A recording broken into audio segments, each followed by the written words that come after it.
নমস্কার বন্ধুরা, যোজনা হেল্প বাংলা চ্যানেলের আরও একটি নতুন ভিডিওতে আপনাদের সকলকে স্বাগত জানাই। চুক্তিভিত্তিক ও অস্থায়ী কর্মীদের জন্য রয়েছে বিরাট বড় সুখবর। চুক্তিভিত্তিক কর্মীদের স্থায়ীকরণ নিয়ে জারি করা হলো নয়া বিজ্ঞপ্তি। রাজ্যকে কড়া নির্দেশ দিল হাইকোর্ট। তো কাদের ক্ষেত্রে স্থায়ীকরণ হবে, কাদেরই বা হবে না, কী নির্দেশ দিল রাজ্যকে হাইকোর্ট, এই সংক্রান্ত বিস্তারিত জেনে নিন আজকের এই ভিডিও থেকে।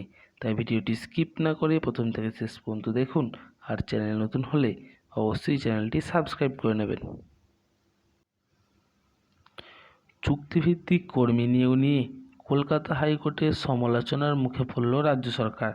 মঙ্গলবার একটি মামলার শুনানিতে প্রধান বিচারপতি টি.এস. শিবজ্ঞানন এবং বিচারপতি রাজশ্রী ভরদ্বাজ দ্বারা ডিভিশন বেঞ্চের পর্যবেক্ষণ ও চুক্তিভিত্তিক কর্মী দিয়ে সারা রাজ্য চলছে। ব্যতিক্রমী পরিস্থিতিতে চুক্তিভিত্তিক কর্মী নিয়োগ করা যেতে পারে, কিন্তু তা নিয়মিতভাবে করা যায় না। এখানেও তো পুলিশ নিয়োগও হয় চুক্তি, দেশের আর কোথাও এমনও হয় না। গত মার্চ মাসে উত্তর ও দক্ষিণ 24 পরগনা জেলায় চুক্তির ভিত্তিতে আদালতে কর্মী নিয়োগের বিজ্ঞপ্তি দেয় রাজ্য। ওই বিজ্ঞপ্তিতে চ্যালেঞ্জ করে মামলা দায়ের করে হাইকোর্টে। বিচারপতি অরিন্দম মুখোপাধ্যায় একক বেঞ্চ নিয়োগের উপর স্থগিতাদেশ জারি করে।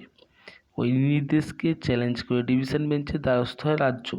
মঙ্গলবার চুক্তিভিত্তিক কর্মী নিয়োগ সংক্রান্ত এই মামলার শুনানিতে রাজ্যকেই ভৎসানো করে দেয় হাইকোর্টের ডিভিশন বেঞ্চ। শুনানিতে মামলাকারীর আইনজীবী হিসেবে সওয়াল করেন ফিরদৌস শামীম। প্রধান বিচারপতি টি.এস. শিবজ্ঞানম এবং বিচারপতি রাজশ্রী ভরদ্বাজের ডিভিশন বেঞ্চ রাজ্যের আবেদন খারিজ করে দিয়ে জানায়, ওই নিয়োগ প্রক্রিয়ার উপর সিঙ্গেল বেঞ্চে স্থগিত দিয়েছিল, আপাতত সেটাই বহাল থাকবে। শুনানিতে রাজ্যের উদ্দেশ্যে প্রধান বিচারপতির মন্তব্য, সর্বত্র কি চুক্তিভিত্তিকভাবে কর্মী নিয়োগ করা যেতে পারে? এমন জিনিস আমি আর কোথাও দেখিনি। এর পাশাপাশি তার প্রশ্ন, চুক্তিতে নিয়োগ হলেও কর্মীরা দায়িত্বশীল হবেন কিভাবে? আদালতের কর্মী যদি চুক্তিভিত্তিক হন, তবে একটা ফাইল হারিয়ে গেলে তার দায় তিনি নেবেন কেন? তখন দায়িত্ব কে নেবেন? এই প্রশ্নগুলো করেছিলেন। মঙ্গলবার শুনানিতে সিভিক ভলেন্টিয়ার নিয়োগ নিয়েও প্রশ্ন তোলে আদালত। এই প্রসঙ্গে প্রধান বিচারপতির মন্তব্য যে 3-4 ঘন্টা কাজ করেন তাদের না হয় চুক্তির ভিত্তিতে নিয়োগ করলেন, ঠিক আছে, তা বলে সব কর্মীকে কি অস্থায়ীভাবে নিয়োগ করা হচ্ছে? আদালতের কাছে এটা বোধগম্য নয়। এইখানে পুলিশ চুক্তির ভিত্তিতে নিয়োগ করা হয়, সকাল থেকে কাজ করিয়ে 14,000 টাকা বেতন দেওয়ার জন্যই কি নিয়োগ? দেশে কোথাও আমি এরকম দেখিনি। তারপরে ডিভিশন বেঞ্চ রাজ্যের আবেদনকে খারিজ করে দেয়। তো বন্ধুরা, এই ছিল চুক্তিভিত্তিক কর্মী সংক্রান্ত নয়া আপডেট।